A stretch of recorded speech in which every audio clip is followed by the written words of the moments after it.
कैसे हैं सब? यकीनन ठीक होंगे।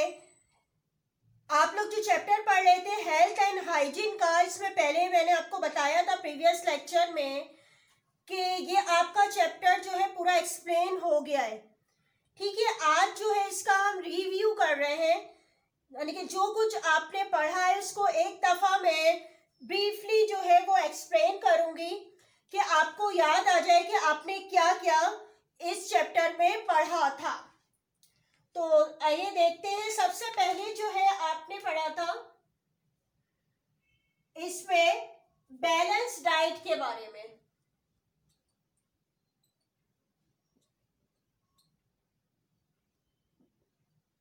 ठीक है, बैलेंस डाइट के बारे में आपको बताया गया था कि बैलेंस डाइट क्या होती है, कि जिसमें आप जो है मुख्तलिफ फूड्स को जो है अपनी न्यूट्रिशन हासिल करने के लिए इस्तेमाल करते हैं। ठीक है, और एक ख़ास जो है मिकदार में इस्तेमाल की जाए, यानी कि सारी तरह की चीज़ें आप खाएं। तो मीन्स है जैसे वेजिटेबल्स है, मीट है, राइस है, पल्सिस है, फ्रूट्स है, वेजिटेबल, इन तमाम को जो है आपने खाना चाहिए वीकली, यानी कि ऐसा शेड्यूल बनाए जिसमें आप ये तमाम चीज़ों को ले। तो इसको कहा जाएगा कि आप बैलेंस डाइट जो है वो यूज कर रहे हैं, इस्तेमाल कर रहे हैं। ठीक है, एक तो इसकी डेफिनेशन बताई गई थी। इसके बाद जो है आपको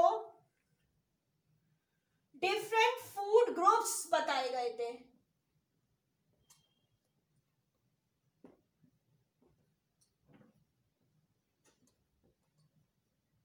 ठीक है, डिफरेंट फूड ग्रुप्स बताए गए थे, जैसे कि ब्रेड एंड सीरियल ग्रुप बताया गया। ठीक है, इसमें आपको जो है किस तरीके से चीज़ों को लेना चाहिए, जैसे राइस है, व्हीट वगैरह लेना चाहिए, और इनमें क्या होते हैं, कार्बोहाइड्रेट बहुत ज़्यादा मिकदार में होता है।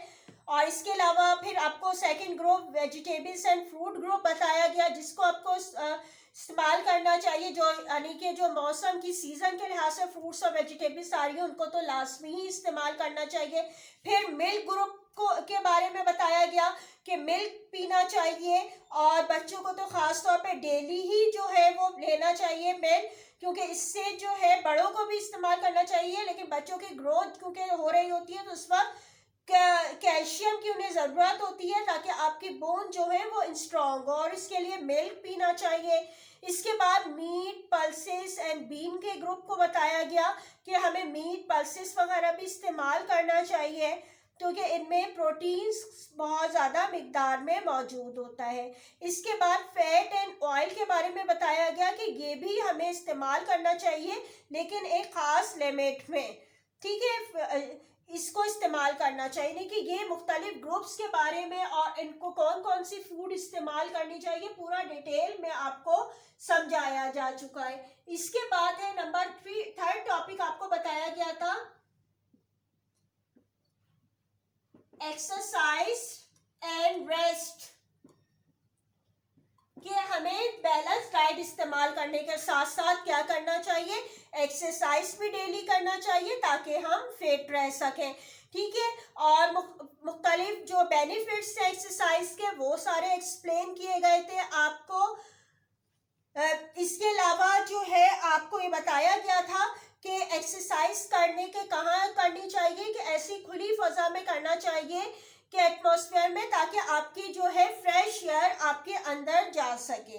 ठीक है, इसके बाद आपका जो टॉपिक आपको समझाया गया था वो था रेगुलर मेडिकल चेकअप।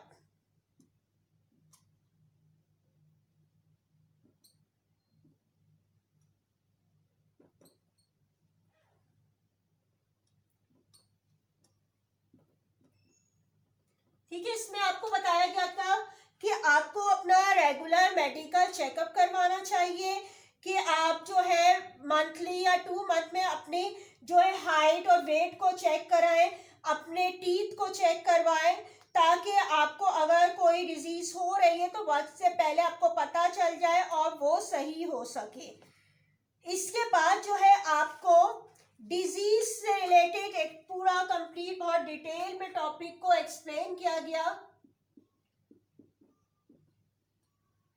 ठीक है, डिजीजेस के बारे में आपको बताया गया और इसमें जो है आपको खास तौर पर जो चीज को पूरा बहुत एक्सप्लेन किया गया था एक नॉन कम्युनिकेबल डिजीजेस के,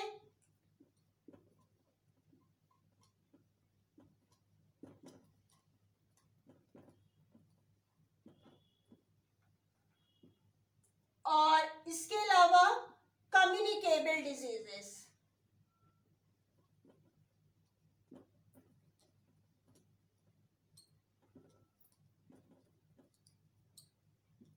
ठीक है, इन दोनों डिजीज के बारे में बहुत ज्यादा डिटेल में आपको समझाया गया कि नॉन कम्युनिकेबल डिजीज वो होती हैं जो एक से दूसरे को नहीं लगती हैं, और जो है कम्युनिकेबल डिजीज जो होती हैं वो एक से बीमारी दूसरे को लगने वाली होती है।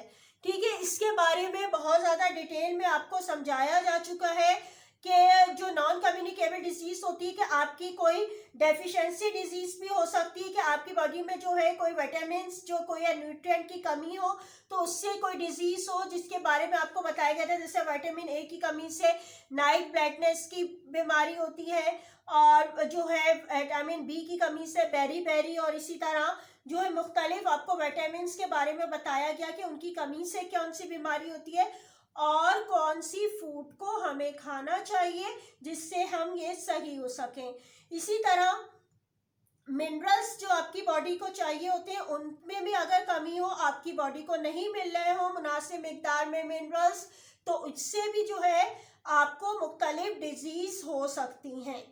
ठीक है, और इसके अलावा जो आपको नॉन कम्युनिकेबल के लिहाज से बताया गया था कि आपका अनहेल्दी लाइफ स्टाइल हो, यानी कि आपके खाने पीने में कोई एहतियात आप नहीं कर रहे हैं, तो इससे भी जो है आपको मुख्तलिफ डिजीज हो सकती है जो कि नॉन कम्युनिकेबल में होती है। ज़्यादातर ऐसे हाई ब्लड प्रेशर की डिजीज है या कैंसर वगैरह का किसी को हो जाए तो ये भी जो है वो नॉन कम्युनिकेबल। इसी तरीके से आपको बताया था कि कुछ डिजीज ऐसी होती हैं जो कि बाय बर्थ भी होती हैं। ठीक है, तो ये भी नॉन कम्युनिकेबल डिजीज में शामिल है। इसके अलावा कम्युनिकेबल डिजीज के बारे में जब बताया तो सबसे पहले इसमें बताया गया था आपको कि मुख्तलिफ जर्म्स जो मौजूद होते हैं ये किसी ना किसी तरह यानी कि by water, by food, by air आप तक अगर पहुंच जाए तो मुख्तलिफ डिजीज को कॉज करते हैं। वो जर्म्स के क्या नेम बताए थे, जैसे बैक्टीरिया के बारे में बताया गया कि इनसे कौन सी डिजीज होती है, प्रोटोजोआ के बारे में बताया कि इससे कौन सी डिजीज होती है, इसी तरह फंजाई जिसे फंगी भी कहा गया इससे कौन सी डिजीज होती है, और इसके अलावा वायरस। ठीक है, ये मुख्तलिफ डिजीज जो होती हैं जर्म्स से होती हैं जिनको माइक्रोब्स भी कहा जाता है, और कॉमन जो है वो जर्म्स का लफ्ज इस्तेमाल किया जाता है कि अगर आपकी बॉडी में ये पहुंच जाए तो मुख्तलिफ डिजीज कॉज करती हैं। ठीक है, और ये मुख्तलिफ हवा से, पानी से, इंसेक्ट्स के जरिए जो है फैल सकती है। इसके बारे में भी पूरा डिटेल आपको समझाया जा चुका है। इसके बाद जो लास्ट टॉपिक आपको समझाया गया था वो था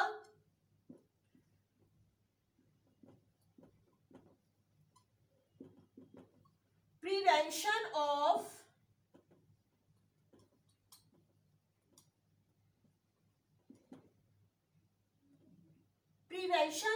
कम्युनिकेबल डिजीजेस। ठीक है, हम कम्युनिकेबल डिजीज से किस तरह महफूज रह सकते हैं, कौन से हाइजीन को यूज करें, किस तरीके से जो है हम सफाई का ख्याल रखें, इसके बारे में भी बहुत डिटेल से आपको समझाया गया। और इसके अलावा सफाई के ख्याल के साथ वैक्सीन का यूज करें, मुख्तलिफ मेडिसिन को इस्तेमाल करे जाए डॉक्टर की परमिशन से, तो आप जो है इन बीमारियों से महफूज रह सकते हैं। ठीक है, ये तो पूरा चैप्टर था जो आपको एक्सप्लेन हुआ। इसके बाद मैं आपको बताने जा रही हूँ कि जर्नल पे आपने कौन सा काम किया है। ठीक है, उसका भी एक रिव्यू ले लेते हैं ताकि आपको पता भी चल जाए कि आपने कितने क्वेश्चन जो है कर लिए हैं और क्या आपका रह गया है। और जो साथ साथ लेक्चर ले रहे हैं और काम करते जा रहे हैं तो उनका यकीनन काम कंप्लीट होगा और उनको पता होगा कि क्या करना है। ठीक है, जर्नल वर्क देख लेते हैं।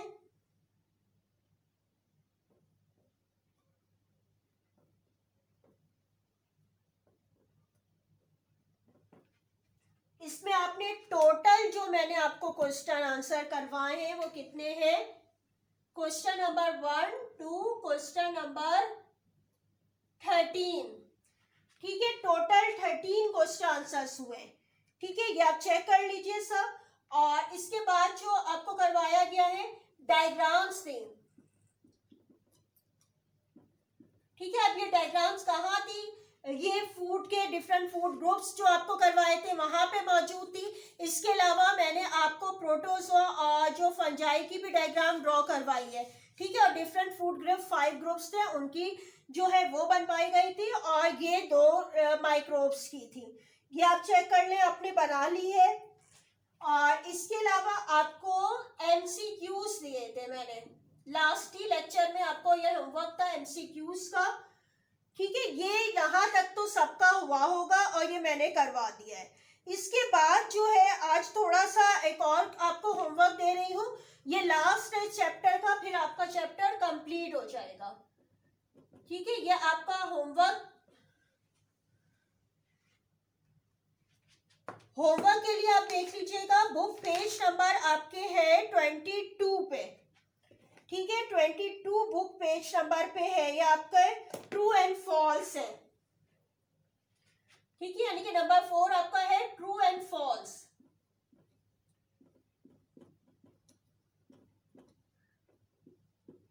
बुक पेज नंबर 22, ठीक है। ये 22 बुक पेज नंबर पे है। 1 2 3 4 5 6 टोटल 6 है। ये आप कॉपी करेंगे, MCQs के बाद आपने ये करने हैं, ठीक है। ये भी आप खुद से करेंगे और पूरा चैप्टर को थॉरीली पढ़िएगा, और अगर आपने समझा है तो आपको खुद भी समझ में आ जाएंगे, यार बहुत इजी है, ठीक है। ट्रू एंड फॉल्स आप करेंगे। इसके बाद एक और आपको दे रही हूँ, एक टास्क वर्क है।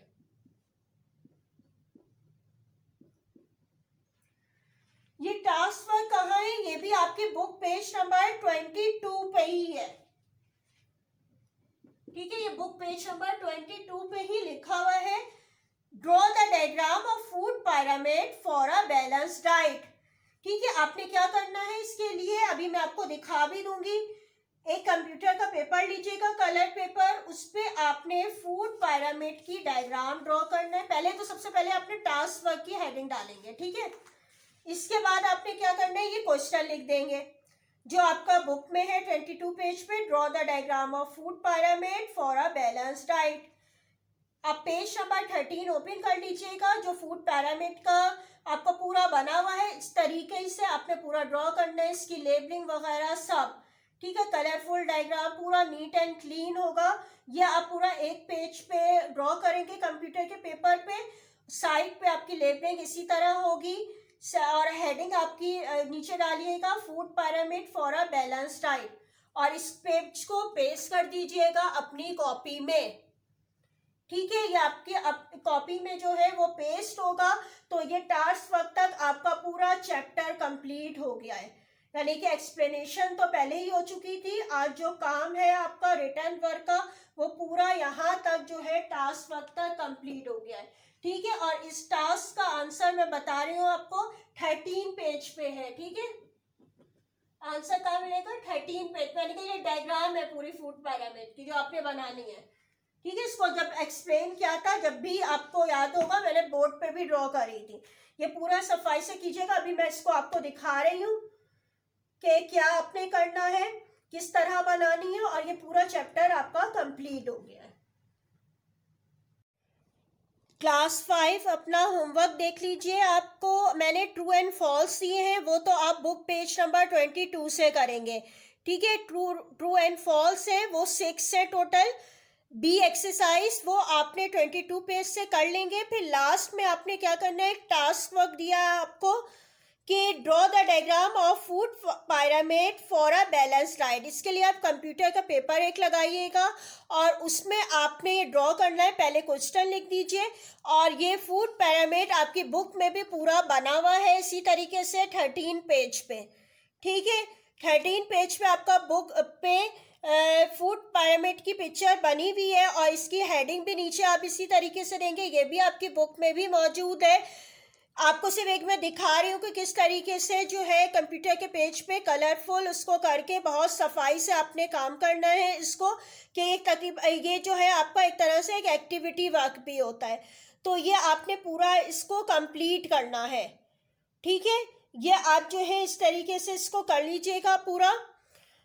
टास्क वर्क है, ये आपका लास्ट जो है वो वर्किंग है, एक एक्सरसाइज आपकी कंप्लीट हो जाएगी। ट्रू फॉल्स आपने कर लिया, फिर लास्ट में आपने कंप्यूटर का पेपर लगाइएगा और फिर उस पर जो है आपने ये ड्रॉ करनी है, और इसकी पूरी लेबलिंग जो आपकी बुक पे पेज नंबर 13 पे आपको दी गई है वो पूरी आपने जो है इसी तरीके से ड्रॉ करना है विथ हेडिंग, ठीक है। ये आपका पूरा आज कंप्लीट हो गया है। फिर जब नेक्स्ट क्लास में होंगे तो नेक्स्ट जो है लेसन स्टार्ट होगा। थैंक यू एंड अल्लाह हाफिज़।